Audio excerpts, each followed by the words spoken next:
Thanks for joining me here on another episode of FTD Facts. My name is Leroy Kenton and I'm sharing 10 surprising facts about Sikhism. Sikhism is a very distinct religion, so let's get right into the facts. Starting with number 10 all the way down to number 1. Sikhism is the world's 5th largest religion. The religion was founded by Guru Nanak and it's based on his teachings and the teachings of 9 other Sikh gurus who followed him. Guru Nanak was born in 1469 in what is now Pakistan. At the age of 30, he disappeared for 3 days. And when he reappeared, he began to preach the Sikh faith and he spent the rest of his life teaching, writing, and traveling around the world to discuss religion with Muslims and Hindus. Guru Nanak has been called one of the greatest religious innovators of all time. So the next fact about Sikhism that I want to look at is there are 10 gurus in the Sikh faith, of course including Guru Nanak, the founder of Sikhism. The other gurus are Guru Angad, Guru Amar Das, Guru Ram Das, Guru Arjan Dev, Guru Har Gobind, Guru Har Rai, Guru Har Krishna, Guru Teg Bahadur, and Guru Gobind Singh, who was the last human guru. Another non-human guru exists, but I'll get to that in a bit, so keep on watching. The universal symbol of Sikhism is the khanda, and it's the double-edged sword flanked by 2 daggers, and this represents worldly and spiritual powers bound by the oneness of God. Also, the Sikh scripture is a book called the Guru Granth Sahib. The book is a collection of teachings and general guidelines for how Sikhs should live their lives. The book is by Guru Nanak as well as the other gurus. The scriptures are written in the Punjabi language and are greatly respected by Sikhs all over the world. You'll find that when you visit a Gurdwara, which is a place of worship for the Sikhs, the holy book is kept on a raised platform and it's covered. The Sikhs take their shoes off in the presence of the holy book, as well as at every major Sikh festival, they read the book all the way through, which takes them around 48 hours. Another fact about the holy book is, so the 10th Guru, Gobind Singh, as the last Guru of the Sikhs in human form, he appointed the sacred Adi Granth, meaning the first book, to be his successor so that after him there would be no more human gurus.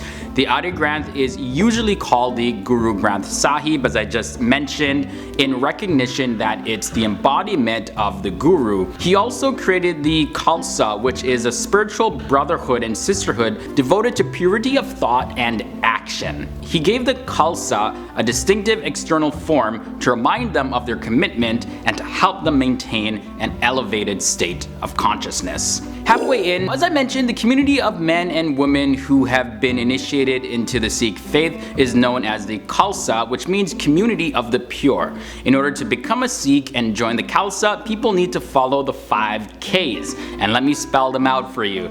There's Kesh, meaning you must have uncut hair as a mark of holiness and submission to God's will. Then there's the Kanga, and that's the name of a small wooden comb in the hair as a sign of cleanliness. There's also Kara, which is a steel bracelet, which is a reminder that a Sikh is connected to God.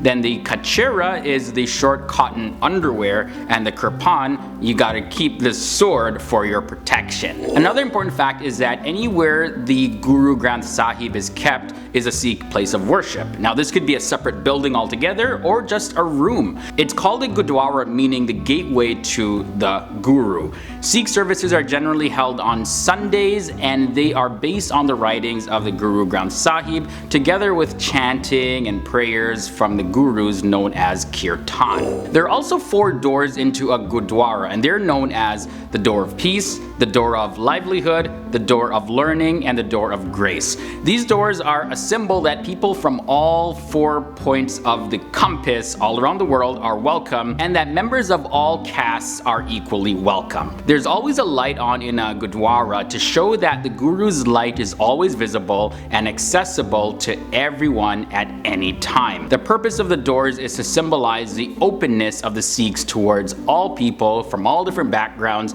all races, all cultures, and all religions. Now, the second last fact I want to share is the concept of God. So it's completely different in Sikhism than other mainstream religions. God is known as Ik Onkar, or one constant. It's found in the Gurmukhi scripture that God has no gender in Sikhism, although translations may depict a male God.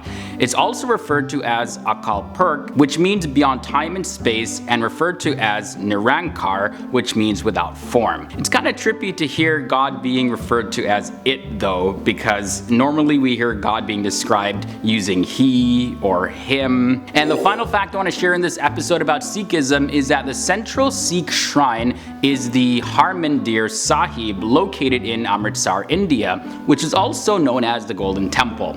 The fifth Guru Arjan designed the Golden Temple, and he was the person responsible for collecting the teachings of the Gurus into a sacred book, which is the Guru Granth Sahib. The Sikhs also have 5 seats of authority known as Takhts, which literally means a throne or seat of authority. There are 5 Gurdwaras that have special significance for the Sikh community as well. The first and the most important one is the Akal Takht, which literally translates into the throne of a timeless God, and it's situated directly across from the Golden Temple. What a very interesting religion. Now, if you made it this far in this episode, then I also have a video that I recommend for you, just for you. It'll be on your screen right here, and also I'll have a link to it down below in the video description box as well. Give that subscribe button a kiss while you're at it, and ring that bell notification so you don't miss any of our daily episodes here on FTD Facts. Until next time guys, stay awesome, stay educated, see you soon.